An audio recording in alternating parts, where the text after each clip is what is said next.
আপনি আমার শিক্ষক, আপনি আমার সাথে কি করছেন? একবার ভেবে দেখেছেন? শিরোনাম বাদ দিয়ে মূল গল্পটা শুরু করি। আমার বাবা আমাকে পড়ানোর জন্য একজন লজিং মাস্টার রাখলেন। সেই লজিং মাস্টারের নাম সুবোধ। আমি ক্লাস 9-এ। আর আমার ভাই 7-এ পড়ে। আমরা মাস্টারকে দাদা বলে সম্বোধন করতাম। মাস্টারদা আমাকে ঝর্ণা আর আমার ভাইকে রাব্বি বলে ডাক।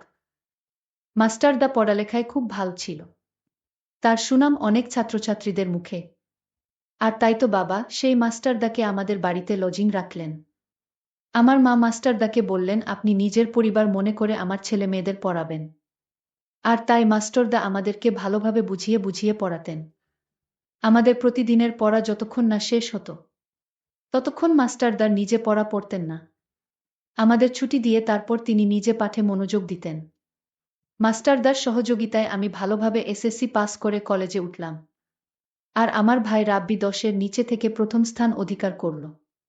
আমাদের রেজাল্ট এত ভালো হয়েছে যে আমাদের মা বাবা মাস্টারদের প্রতি এত বেশি আন্তরিকতা সৃষ্টি হয়েছিল যে মাস্টারদা আমাদের পরিবারের একজন খুব গুরুত্বপূর্ণ ব্যক্তিত্বে পরিণত হল। পরিবারের সব কাজকর্ম মাস্টারদার পরামর্শ ছাড়া হতো না। আমার বাবা বিমান বাহিনীতে চাকরি করতেন, তাই তেমন ছুটি পেতেন না।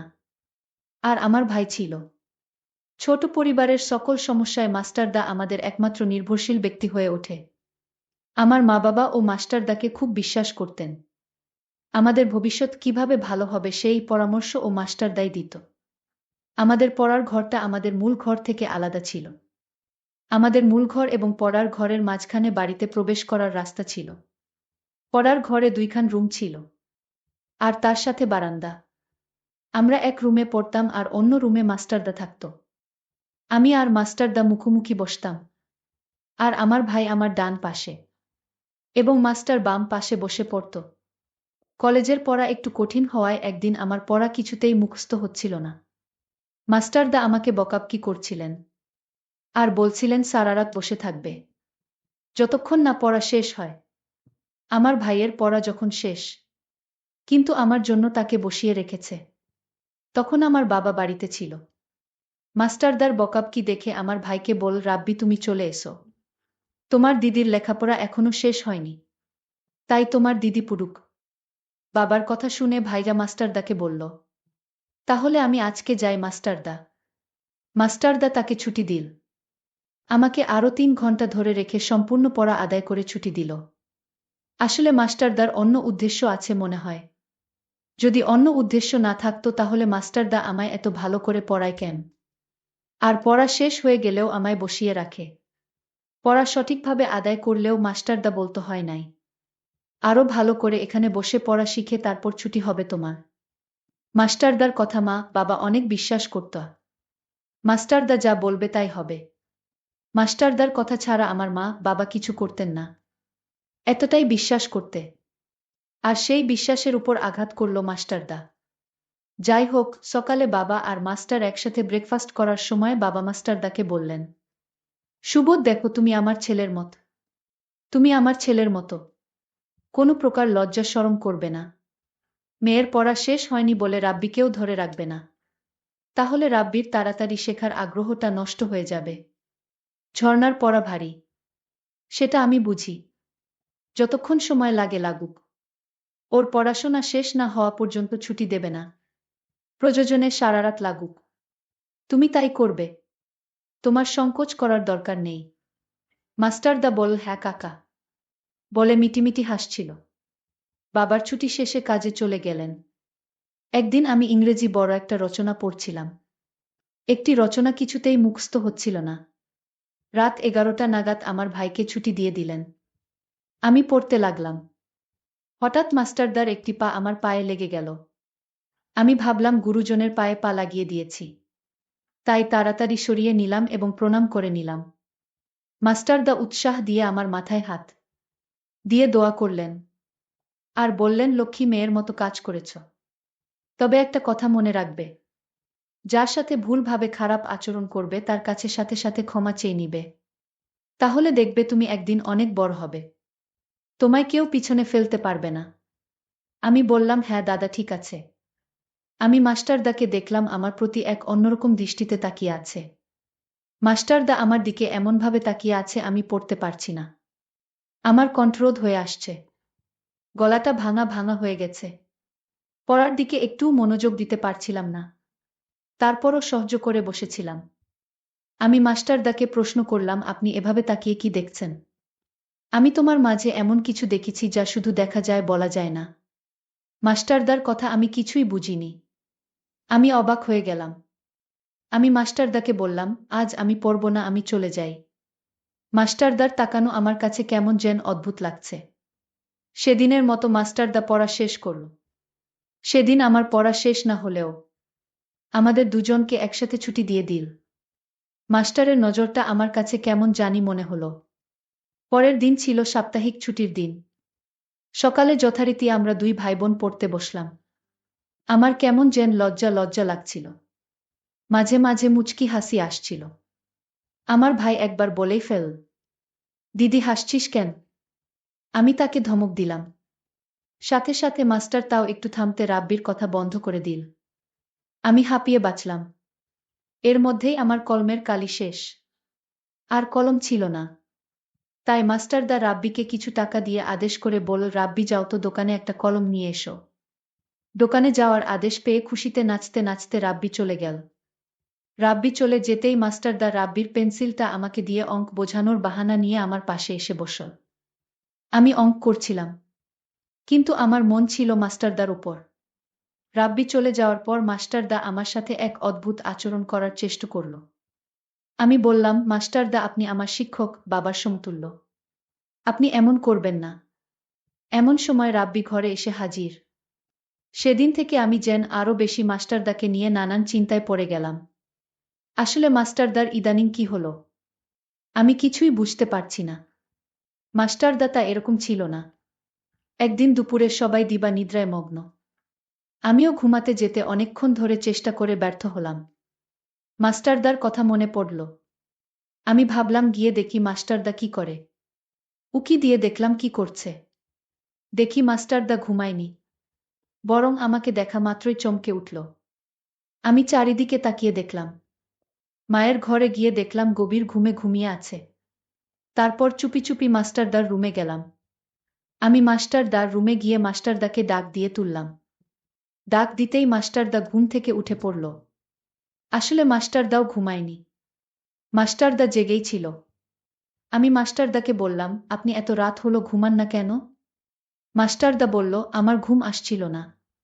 মাস্টারদা তখন আমায় বলল, তুমি এত রাতে আমার রুমে কেন? মাস্টারদা, আমি আপনার রুমে এসেছি একটা প্রয়োজনে। মাস্টারদা বলল, কি প্রয়োজন? সে তখন আমায় বলল, আপনি ওই দিন আমার দিকে তাকিয়ে কি দেখছিলেন? আপনি বলছিলেন সেটা শুধু দেখা যায় বলা যায় না। মাস্টারদা আমার কথা শুনে অবাক হয়ে বলল, সেটা তোমাকে এখনই বলতে হবে। যাও তুমি এখন তোমার রুমে গিয়ে ঘুমাও। তোমার মা দেখলে বকা দিবে। আমি তখন মাস্টারদাকে বললাম, আপনি এখন আমাকে একটা অঙ্ক বুঝিয়ে দিবেন। রাত প্রায় 2টা বাজে, এই মুহূর্তে লেখাপড়া মাথায় কাজ করবে না। কাল সকালে আমি বুঝিয়ে দিব। আমি মাস্টারদাকে বললাম, যদি অঙ্ক না বুঝান তাহলে আপনি আমার দিকে তাকিয়ে কি দেখলেন সেটা বলেন। আপনি তো বললেন সেটা দেখা যায় বলা যায় না। আমি এটার উত্তর না শুনে আমি কিছুতেই আপনার রুম থেকে বের হব না। আমি মেয়েটার এমন দেখে আমি আশ্চর্য হয়ে গেলাম। আচ্ছা, তুমি তো কোনদিন এমন করো না। আজ কি তোমায় ভূতে ধরেছে নাকি? আমি মাস্টারদাকে বললাম, মাস্টারদা আপনি যেদিন আমার দিকে তাকিয়ে কি দেখেছিলেন? আর বললেন এটা দেখা যায় বলা যায় না। আমি যেদিন এই কথাটা আপনার মুখে শুনলাম সেদিন থেকে আমি ঠিকমতো ঘুমাতে পারছি না। আমার বারবার জানতে ইচ্ছা হয় কি এমন জিনিস আমার মাঝে আছে। দেখা যায় কিন্তু বলা যায় না। আজ রাত কিছুতেই ঘুম আসছিল না। এই কথা ভাবতে ভাবতে আর তাই আমার ঘুম আসছিল না। আমি আমার ছাত্রীকে বললাম, শোন, আজ না কাল আমি সত্যি বলবো। এখন রাত অনেক হয়েছে, প্রায় ফজরের আয়ান পড়বে। তুমি যাও গিয়ে ঘুমাও। ঝর্ণা তার রুমে গিয়ে ঘুমিয়ে গেল। পরদিন আমার বাবা আসলেন, এসে মাস্টারদাকে ডাক দিলেন। আর বললেন, কেমন পড়াচ্ছেন আমার ছেলে মেয়েদেরকে? এবার কি তারা ভালো রেজাল্ট করতে পারবে? মাস্টার বলল, হুম কাকা, আপনি কোনো চিন্তা কইরেন না। ওরা এবার ভালো রেজাল্ট করবে, আপনি নিশ্চিত থাকুন। মাস্টারদার কথা শুনে বাবা কিছুটা আস্থা পেলেন। বাবা বাড়িতে 2 দিন ছুটি কাটিয়ে চলে গেলেন। পরের দিন আমরা মাস্টারদার কাছে পড়তে বসলাম। মাস্টারদা বললেন, আজ পড়া শেষ না করে কারো ছুটি হবে না। আমি আজ পড়া শিখে আসিনি। মাস্টারদা আমার ছোট ভাইয়ের পড়া আদায় করে নিয়ে বললেন, তুমি চলে যাও, তোমার ছুটি। রাব্বি তখন ছুটি পেয়ে চলে গেল। ঝর্ণা বলল, আমি তো স্যার আজ পড়া শিখিনি। আমি বললাম, কেন শিখনি? তোমার বাবাকে আমি কথা দিয়েছি তুমি এবং তোমার ভাই পরীক্ষায় ভালো রেজাল্ট করবে। আমার ছাত্রী ঝর্ণা বলল, মাস্টারদা আপনি আমার পড়ালেখার মনোযোগ নষ্ট করেছেন। আপনার জন্যই আমি পড়া শিখে আসতে পারিনি। আমি ঝর্ণার কথা শুনে বললাম, কেন, আমি আবার কি করেছি? ঝর্ণা আমার কথার উত্তর দিয়ে বলল, মাস্টার, সেই কথার উত্তরটা পেলাম না। মাস্টারদা বলল, ও তাই, সেটার জন্য তুমি পড়া মুখস্থ করতে পারোনি। ঠিক আছে, আজ রাতে তুমি আমার রুমে এসো, আমি বলবো। তোমার উত্তর পেয়ে যাবে। মাস্টারদাকে আমি বললাম, আপনি এখন বলেন, আমি রাতে আসতে পারবো না। মাস্টারদা বলল, এই কথা আমি এখন বলতে পারবো না। আজ রাতে বলবো। যাও, এখন তোমার ছুটি। মাস্টার এমন কথা শুনে আমার অনেক রাগ হলো। কি এমন কথা দিনে বলা যাবে না? রাতে বলতে হবে? আসলে আমি মাস্টারদার লক্ষণ কিছুই বুঝতে পারছি না। আমি ভাবলাম আজ রাতে আমি তার কাছ থেকে কথাটা জানব। তারপর রাত হলো। আমি চুপি চুপি মায়ের রুমে গেলাম, মা ঘুমাচ্ছে। তারপর মাস্টারদার রুমে গেলাম। মাস্টারদার রুমে গিয়ে দেখলাম মাস্টারদা রুমে নেই।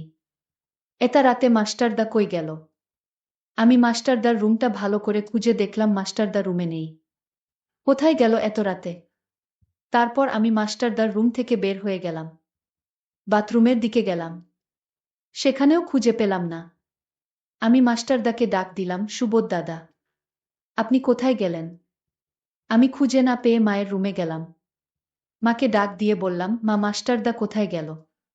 মা বলল, কি বলিস, মাস্টারদা তো কোথাও যাওয়ার কথা না। বাহিরে গেট লক করা।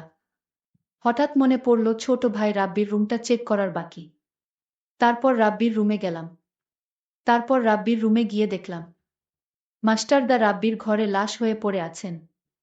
আমি তা দেখে চমকে উঠলাম। আমি মাকে বললাম, কি হলো এটা? আমি তো কিছুই বুঝলাম না। মাস্টারদার শরীরে কোনো আঘাত নেই। তাহলে মরল কি করে? আমার ছোট ভাইটা বিছানা থেকে উঠে বলল, আমি সব জানি, মাস্টারদা কিভাবে মারা গেছে।